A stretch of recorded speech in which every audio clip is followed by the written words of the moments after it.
The radios were still plugged in. The wall clock was still ticking. And the logbook on the desk was still open to a date that should not exist. Dust softened every edge of the old engine bay. The tires of the last truck had left a faint, ghostly pattern on the concrete, pale arcs where rubber once rolled and then never again. Someone had half-covered the station's name on the wall with gray paint. You could still read the outline beneath if the light hit right. It felt less like a building that had been closed and more like one that had been paused. The town called it Station 3. On the maps from the late 90s, it was a standard substation. 2 engines, a rescue unit, 6 bunks, 1 cramped watch office facing the bay doors. Officially, Station 3 was decommissioned in 2000 when the department restructured coverage zones across the county. But the last entry in the station's logbook was dated January 4th, 2002, and everything before it stopped in 1999. I didn't find the inconsistency by chance. I was supposed to be cross-referencing response times for a piece on how small towns handled the Y2K scare. It was a dry assignment, more about municipal budgeting than anything people would actually want to listen to. Fire logs are usually the dullest thing in the world once you get past the first few pages. False alarms, medical assists, routine inspections. A life recorded in clipped uppercase letters and times written in precise columns. The Station 3 logs were different for one simple reason. They ended abruptly on December 29, 1999, at 23:41 hours. Page after page, entries stopped there. No end of shift note, no summary. Just a final line about a minor vehicle fire on Route 7, units returning in service, and then nothing. Months later, in a separate cardboard box misfiled in the county records basement, I found a second logbook clearly labeled Station 31992002. It was slimmer, newer. The cover still had some of its red color. Inside, the first 20 pages were blank. The very first written line in that second book was on page 21. January 4th, 2002, 2:17. Tone activated. No nature of call listed. Units. E3, R3 status. No completion. No address. No cleared time. Just a straight line of ink dragging off the page, like the pen had been pulled away mid-stroke.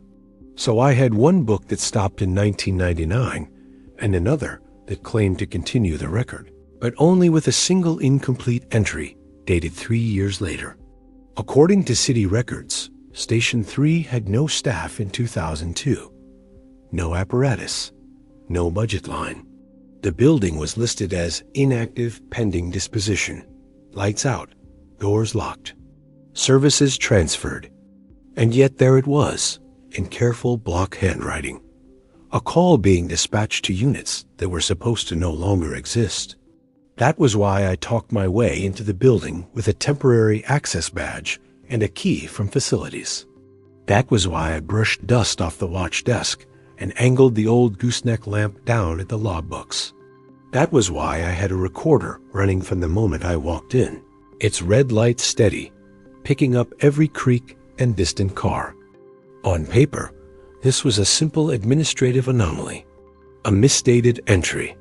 Maybe a bored firefighter playing around on an empty night, or someone practicing format in an old book. But the moment I stepped into Station 3, it wasn't paperwork anymore. It was a place. The air had the stale sweetness of decades-old coffee and dried-out paint. An oscillating fan pointed at the watch desk was unplugged, but its head still hung mid-swing, caught between one direction and the other. On the far wall, clipped under thumbtacks, there was a calendar that hadn't been flipped past November 1999. Thanksgiving circled in red. December was still folded underneath, never exposed to the light. I didn't touch anything at first. I just listened. The radios were quiet, but not dead. When I leaned closer to the main base unit, I could hear a faint hiss, like distance itself had static. The overhead lights in the apparatus bay buzzed in an irregular rhythm, one of the ballasts struggling to stay alive. Every so often, somewhere in the walls, a pipe would tick as if something far away had just turned on or off. It was enough to convince me that whatever happened here in those years between 1999 and 2002 wasn't just a typo lost in the bureaucracy. Someone had made that last entry in person, with a hand that pushed the pen hard enough, etched through 3 sheets beneath it. And if the official story was correct, there was no one here by then to write it. I started at the watch desk because that's where the narrative always starts in a fire station. It's the nerve center, the first place tones are heard, the last place anything is written before crews hit the streets. The desk itself was a heavy institutional slab of metal with a fake wood top, its corners worn to gray by elbows and report forms. A bank of radios was bolted to a shelf above it, their microphones hanging like dead snakes. An old amber screen computer lurked off to one side, and beside it was the heart of the place. A neat stack of logbooks, each about an inch thick, each with a year written on the spine in fading marker. I pulled a vinyl swivel chair away with a squeal that echoed in the empty bays. The 1996 book came first. Solid, routine, nothing unusual. 1997 the same. I flipped through pages of medical assists, structure fires, hazardous materials calls. A small town's quiet emergencies, all captured in black ink and military time. 1998 had a handful of near misses. A warehouse fire where they almost lost a roof. A multi-car collision in fog. It felt like reading someone's diary, even though there were no emotions in the entries, just patterns. Which crews went where, who favored certain phrases, how often the word fatality appeared, and in what color. Then I slid the 1999 book in front of me and opened it. The first half of the year looked normal. The handwriting belonged mostly to one person, blocky, consistent, confident. A name sticker on the edge of the desk, yellowed but still legible, read, All T.R. Geary. I guessed it was his script on the page. July and August had a different style, sharper, with cramped loops. A new watch officer. The last dated entry before the silence was December 29, 1999 to 2341, V Fire, Route 7 mm 12 units, E3, R3 on scene, 2352 cleared, 013. Then, on the following lines, nothing.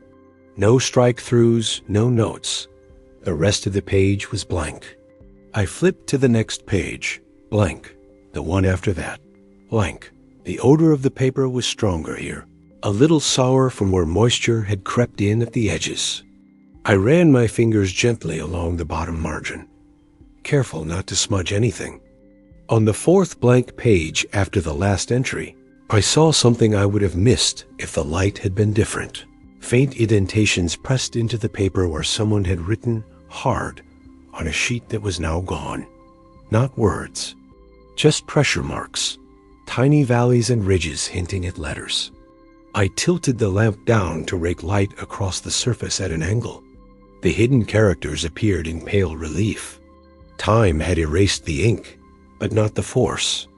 It looked like someone had used this blank section as a backing sheet at some point.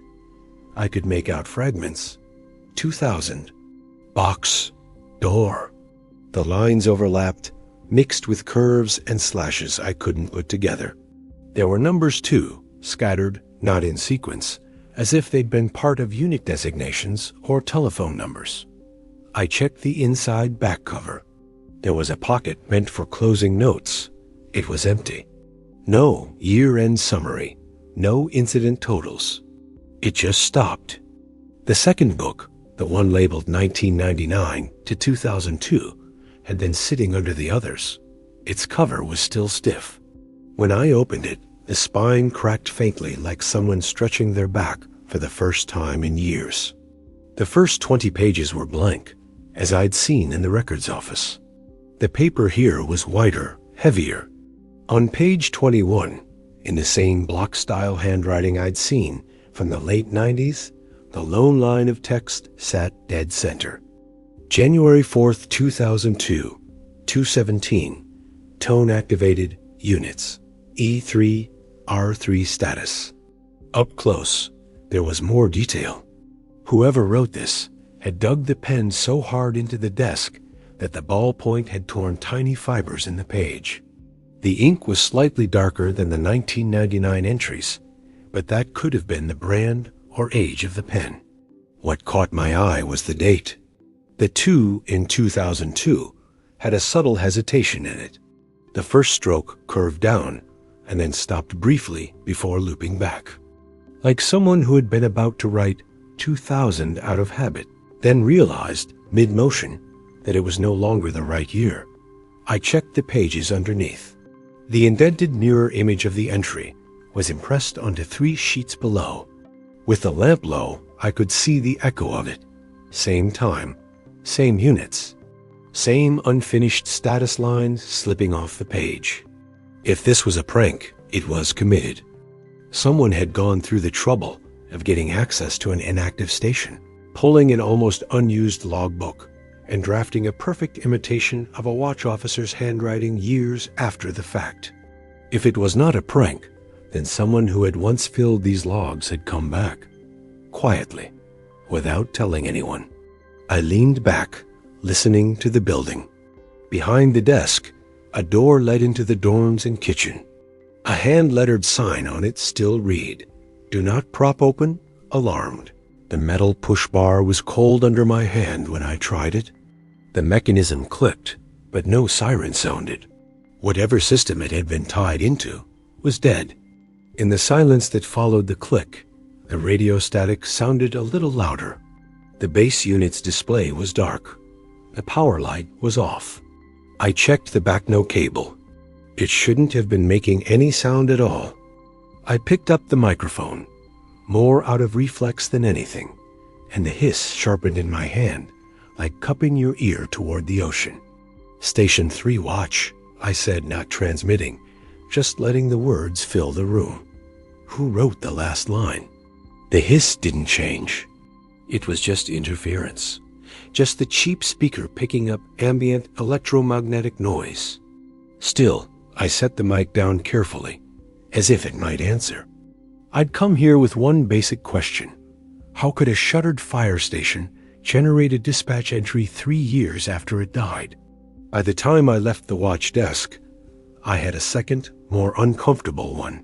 Why did the handwriting in that last line feel like it belonged to someone who never got to finish the year 1999? Every story that smells wrong in a fire department starts and ends at the same place. Whoever wore the white helmet when it happened. In Station 3's case, that had been Chief Harold Lutz. He had retired in 2003, moved to a small house on the edge of town that looked like it had been built by the lowest bidder and never upgraded. The grass was trimmed neatly. The mailbox had a little reflective sticker that still read, "FD support. Old habits die hard." Lutz opened the door before I reached the porch, as if he had been watching through the blinds. "You the reporter?" he asked. His voice had the gravel of too many years around pumps and sirens. "Investigator," I said. "Sort of. Audio, municipal history." I called about the Station 3 logs. He looked past me, scanning the street, then stepped aside. The living room was small and too warm, with framed commendations on one wall and an out-of-date TV on a wheeled stand. Family photos were limited to 2. A younger Lutz in dress uniform shaking hands with a mayor I recognized from the late 90s, and a crew shot of Station 3 in front of their engine. All in black t-shirts, arms crossed, smiles that tried to look tough. "Sit," he said. "I don't have long." I set my recorder on the coffee table. The red light clicked on. "I'm looking at your old station logs," I began. "Something's off with the records." He made a short sound that wasn't quite a laugh and wasn't quite a cough. "Everything's off with the records," he said. You find a perfect set of logs in any house. It means they're fake. What do you want to know? In the 1999 book, the entries stop on the 29th of December. No year-end summary. No calls logged for New Year's Eve or beyond. He looked at the far wall, toward his own framed years. We were quiet, he said. It happens. Some years you get slammed on holidays. Some years everyone gets lucky. Then why does the second book exist? I asked. That word second made him flinch. It was tiny, almost imperceptible, but his shoulders shifted. What second book? He asked. The one labeled 1999 to 2002. The one with a single entry on January 4th, 2002, 2:17 in the morning. Tone activated. Units E3 and R3. I watched his face, not his eyes. The skin around his jaw tightened. We never used that book, he said. Somebody must have grabbed it for training or something. We closed the house in 2000. Everyone knows that. Officially, I said. The city memo says Station 3 was decommissioned in April 2000. I checked, but there's no log of the last shift. No ceremony. No final out-of-service note. Just an empty bay and then silence. He rubbed his hands together slow, the way people do when they're trying to feel something that's gone cold. You never ran an incident where the logs got lost? I asked. A call nobody wanted to write up. That's not how it works, he said. You put things in the book. It's not optional. Then why are there impression marks in the 1999 book that look like they were made later? I said, words like box and door, numbers, no ink, just pressure. Like someone was filling out a form on top of it. He stared at the recorder. The red light reflected in his pupils. Do you remember anything unusual on December 29th, 1999? I asked. Vehicle fire, Route 7, mile marker 12. That was a junker off the shoulder, he said automatically. We put it out, no issues. Sheriff's office cleared. Not worth remembering. What about New Year's Eve? I asked. Was Station 3 staffed? He opened his mouth, then shut it. The air system in the house kicked on with a low rumble. We rotated, he said finally. Central covered some, 2 covered some. 3 was standing down. We had people in-house, but no full crew. That's how I remember it. Because you planned it that way, I said. Or because that's what the memo said later.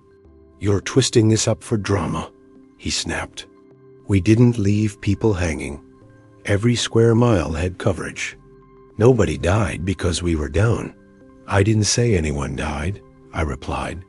I'm trying to understand whose handwriting is in that 2002 entry. He looked at me sharply. You think one of my guys snuck back into a dark station 2 years after we shut it down and played pretend? He asked. Drove imaginary trucks to imaginary calls? I think somebody with keys and muscle memory wrote those unit numbers, I said. And if it wasn't you, and it wasn't a prank, then either the station wasn't as closed as the paperwork claims, or something was still using its alarm circuits. He exhaled through his nose, long and tired. There was talk, he said, back then, about keeping 3 on as a training house. Live burns in the back lot. Drills, that sort of thing. Maybe someone penciled in a scenario. I don't remember everything. You remember enough, I said quietly. The 2 in 2002 on that entry. It has the same hesitation you have when you say the year changes. Like your brain catches before your mouth. That's not the motion of a kid in 2005 faking old logs. That's someone standing in the dark who still thinks it's 1999 and tries to correct themselves at the last second. He closed his eyes briefly. When you close a house, he said, you do 3 things. You reassign equipment, you reassign personnel, and you change the run cards. You tell the computer and the radios that address doesn't exist anymore. Otherwise, dispatch keeps using it. Did someone forget to tell the computer? I asked. That's not how forgetting works, he muttered. What if dispatch sent a call to Station 3 by mistake in 2002?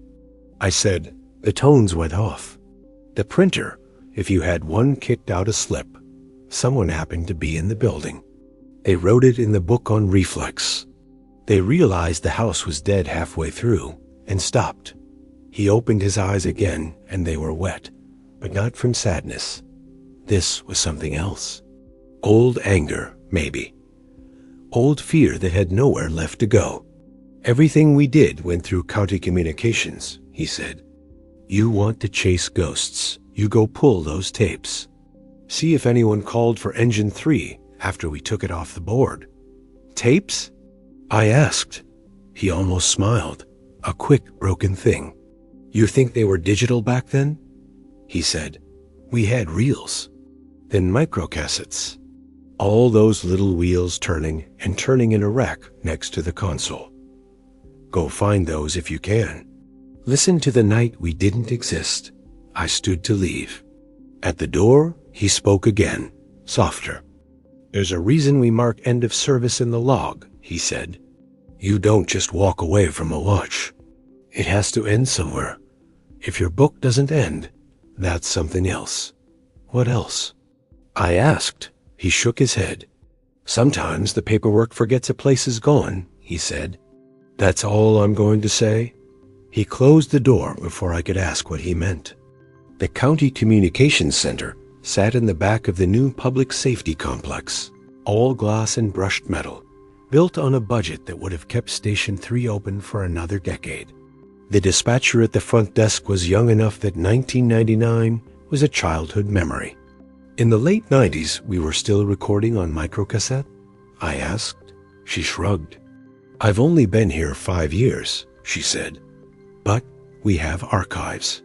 Basement, compact shelving. You'd be surprised how far back it goes. The archives were colder than the rest of the building. Metal shelving units lined up like tight alleys, each loaded with gray boxes labeled with months and years. The smell of cardboard and old magnetic tape was nearly the same as the air in Station 3. Stale, heavy, preserved. I signed a form that promised I wouldn't remove anything and wouldn't alter audio in any way. Then I hunted the labels. DEC 1999 FIRE-EMs, Jan 2000 FIRE-EMs. I pulled the December box. Inside, dozens of microcassettes sat in foam cutouts, each with small handwritten labels. Most were routine dispatch traffic, recorded in daily segments. A smaller section held incident-specific reels where certain calls had been isolated for later review. It took hours at a playback machine in a side room with no windows. Capsules clicked into the deck, tape hiss filled my headphones, and voices from 26 years ago bled back into the present. Central to Engine 1, copy, and route, return to quarters. Static, coughs, hallway echoes, background TV from someone's house when they dialed 911 in a panic. On deck 29, 1999, around 2341, I found the vehicle fire at Route 7. It was ordinary. A caller reporting smoke. The dispatcher sending Engine 3, Rescue 3. Times that matched the log entry exactly. No dropped words. No gaps. The rest of the night rolled on without drama. A welfare check. A medical assist. A false alarm at a strip mall. New Year's Eve was busier. Fireworks mistaken for gunshots. A domestic disturbance that ended before units arrived. Small town chaos. I listened for Station 3's units. For Engine 3, for Rescue 3. They were called less often than before. Chief Lutz hadn't been lying. They were already winding down coverage. At 23:58 on December 31st, a timestamp crackled. Dispatch to all units. Be advised, approaching midnight, use caution with firework complaints. Limit response. Voices overlapped. A patrol unit talking over a medic, then another tone. But nowhere in those hours Did I hear the address of Station 3 or its apparatus bay doors? I moved forward. JAN 2000. Feb. Then, with grudging patience, all the way to Jan 2002, the cassette labeled Jan 042002 main CH sat near the back of the box. The ink was a little darker, written with a different hand than the old ones. I pushed it into the slot, pressed play, and let history spool. 043. A garage fire 2 towns over.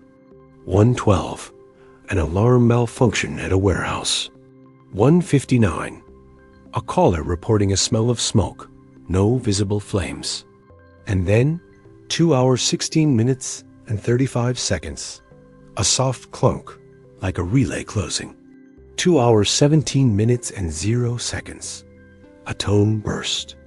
Not the modern digital chirp, but an older, rounder sound, as if some forgotten piece of equipment had woken up.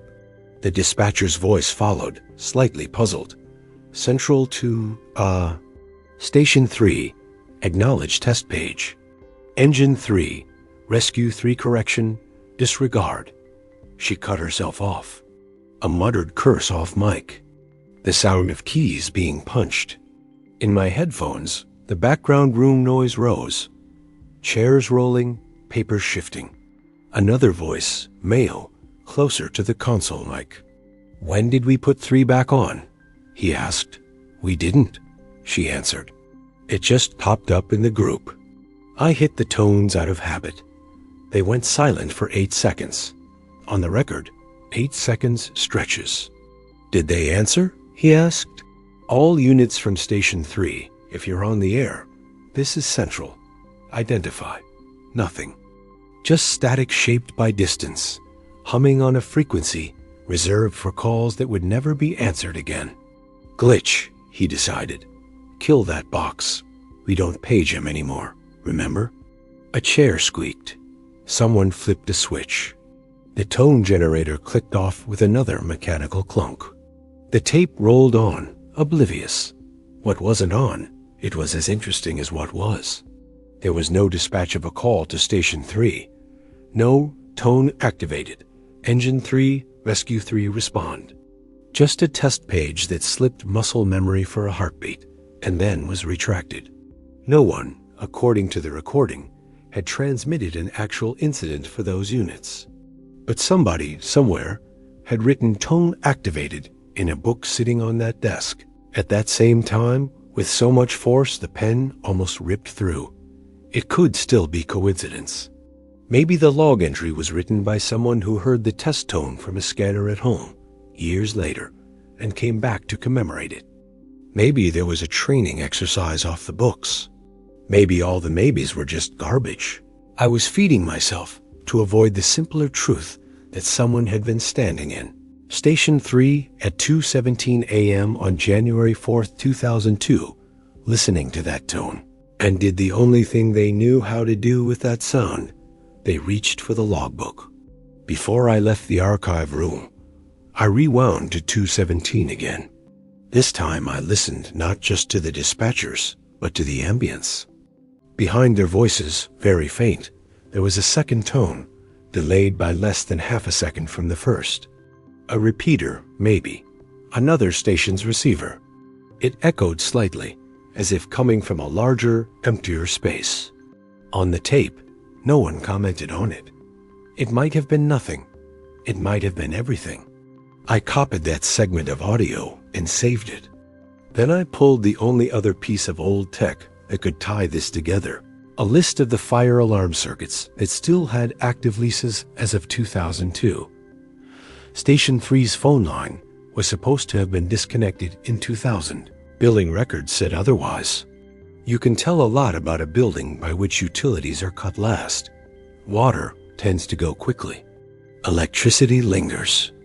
Phones, for reasons that come down to bureaucratic momentum and forgotten contracts, hang around like ghosts that still receive dial tones long after the lights go out.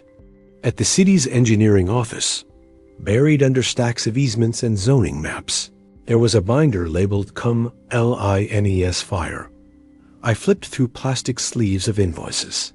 the paper inside curling at the corners. Station 1, Main. Station 2, South Side. Station 3, North Sub. The entry for Station 3 was simple. One voice line, one dedicated circuit for alarm and tone traffic. A note in the margin said, "To be disconnected Q3-2000 per restructure."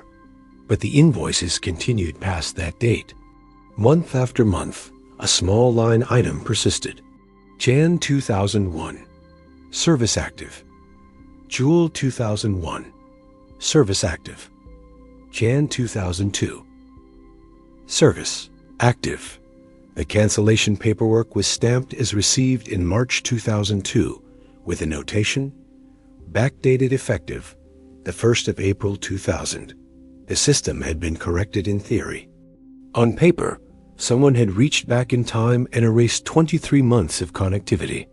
Except that phone circuits don't obey paperwork. If the line carried tone traffic in January 2002, even as a glitch, that meant the circuit physically existed. It was still wired into Station 3.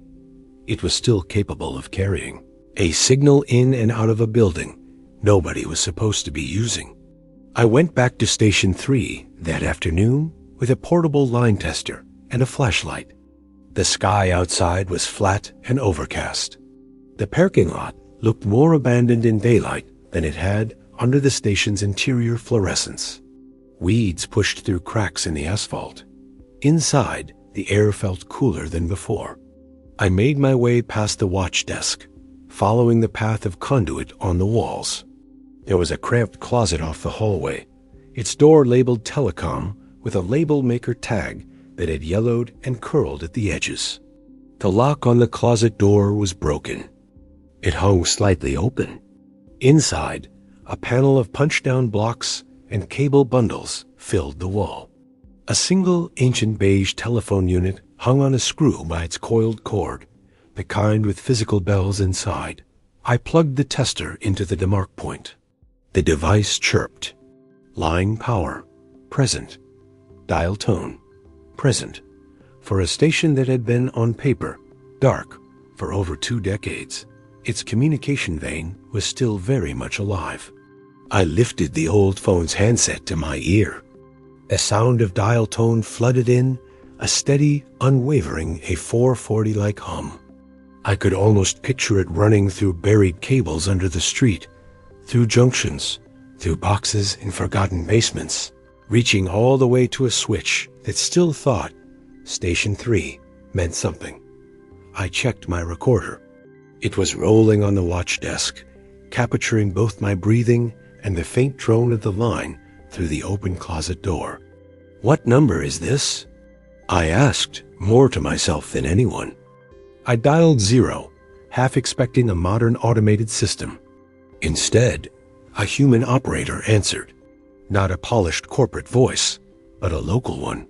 "Operator, this is an internal fire department line," I said carefully. "Can you confirm the listed address on your screen?" There was a pause. That number's registered to City Fire Station 3, she said. North Substation. You need a transfer? What's the last date of activity you see on that account? I asked. "Sir, I'm not supposed to. It's for city records," I said. "We're trying to clean up old lines." The pause stretched again. "Says active," she said finally. "I've got periodic test pings. Last one was earlier this year. Same as every year. Looks like an automatic circuit test." "Same time every year?" I asked. "Roughly," she said. "Usually early January. Middle of the night. System checks the line. We don't touch it. Does it originate from us or from you?" I asked. "Says originating endpoint is Station 3, she replied. "Look, I really shouldn't be reading this out." "That's enough," I said. "Thank you." I hung up. So, every year in early January, sometime in the small hours, something at Station 3 initiated a test signal back into the network. An automatic circuit, sure. A relic of some old alarm system that never got fully retired. But the only thing in this building still tied to that line was the beat-up phone and whatever wiring ran to the base station on the watch desk. I walked back to the desk slowly. The radios sat where I'd left them. The logbooks were still open. My recorder's red light winked up at me, steady. "Tone activated," I said quietly, touching the 2002 entry with a fingertip. "Units E3 and R3. I turned one of the radios on. It shouldn't have done anything. The power strip feeding them was off, but the small speaker crackled faintly anyway, as if drawing life from somewhere else.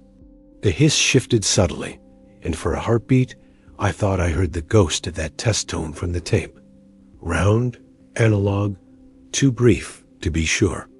I killed the radio. The hissing stopped. Only the building remained. Its ticks, its distant groans, the sound of air moving in a place that had no active climate control. I knew then what I would have to do if I wanted a real answer. I'd have to be here at 2:17 a.m. in early January, with everything running, recorder, camera, whatever instrumentation I could bring without turning the place into a lab, and see what happened when the system reached out and touched a station it still believed existed. And I would have to stay long enough to see who, if anyone, reached back for the logbook. I came back to Station 3 on January 4th. Not in 2002, obviously. In the present, 23 years after the last known anomaly. But the system, according to the operator and the city's still sloppy billing, continued its annual ritual. The building greeted me the same as before. Concrete chill, faint smell of paper and metal. A quiet that wasn't quite silence. I brought more gear this time. 2 recorders, a small battery-powered camera, a contact mic I could tape to the desk, and a notebook of my own. Outside, the neighborhood had changed. The subdivision across the road had grown, new houses filling in the gaps. Many of the people who once heard Station 3's siren test on Wednesdays at noon were gone. The siren itself had been removed years ago. Inside, nothing changed. At 1:45, I sat at the watch desk with my notebook open beside the old logbooks. One recorder pointed at the radios, another in my pocket. The camera, propped on a stack of old binders, framed the desk and the door to the bay. The wall clock above the desk still ticked. I had installed fresh batteries on my previous visit, and its second hand dragged a mechanical circle toward 2:17. I didn't expect anything dramatic. At most, I imagined a brief click in the telecom closet, maybe a faint tone if the circuit test happened on an audible frequency. The kind of thing only sensitive equipment and people who wanted badly to hear it would notice. At 2:16, the building seemed to settle. It was probably just my own attention narrowing, filtering out everything that didn't matter. The clock's second hand reached the top, shrugged past. At 2 hours 16 minutes and 35 seconds, the contact mic taped under the desk picked up a soft relay clunk from somewhere behind the wall, just like the one on the old tape. The line went live. I heard it then, not through the radios, which were unpowered, and not through the ancient phone, which hung lifeless in its cradle, through the room itself. It came as a pressure more than a sound at first, a sense that the air had tightened, the way it does right before an announcement in a stadium. Then the tone arrived, the same rounded, analog chime I'd heard on the 2002 recording, bleeding faintly into my consciousness, even though nothing visibly moved. My meters caught it. The needle twitched. The waveform on my handheld recorder grew a stubby little spike. "Central to Station 3, acknowledged test page," a woman's voice said, clear and crisp, as if she were sitting 3 feet from me. My throat went dry. It was not the current operator. This was the voice from the old tape, the woman who had slipped and paged a dead station 23 years earlier. Every inflection was identical, but my headphones weren't on. The recorder was not playing back anything. It was capturing. Engine 3, Rescue 3 correction, disregard. Her voice cut. The tone died. The air fell flat again. On the recording later, the timestamp burned into the file header matched exactly. 2 hours 17 minutes and 0 seconds. It would be easy to claim this was a recurrence, a modern system glitch playing an archived alert at the same time it had once been triggered. But the county had completely replaced its consoles twice in the years since. The old tapes were analog. Nothing in the current digital setup had any reason to replay that specific dispatch segment into an unused circuit. I tried to call the operator from the closet phone immediately. This time, there was no connection. The line was dead. My earlier dial tone had been a temporary grace, maybe, or a quirk of some maintenance window. I sat back at the desk, heart beating too fast in my ears. On the logbook, the 2002 entry waited. My notebook lay open, blank. My pen was in my hand. I don't remember picking it up. Muscle memory is contagious. Sit long enough in someone else's workspace, let enough of their rituals seep into you, and you start to move like them. Reach where they reached. Touch what they touched. I became aware of my hand only when the pen tip dug into the paper. JAN 042025, I had started to write the date. The numbers were there, half-formed. My 2 stuttered the way the one in the old entry did, a hesitation where the year almost became something else. I stared at what I'd written. The ink glistened. The urge to complete the line to write 217 tone activated in neat block letters was strong enough that my fingers twitched. A habit that wasn't mine was pushing at the edge of my coordination. I put the pen down deliberately. Under my palm, my notebook's page crinkled. Later, when I measured the impressions, I realized why. I hadn't pressed hard in my own book. The pressure was in the desk, in the wood beneath the logbooks.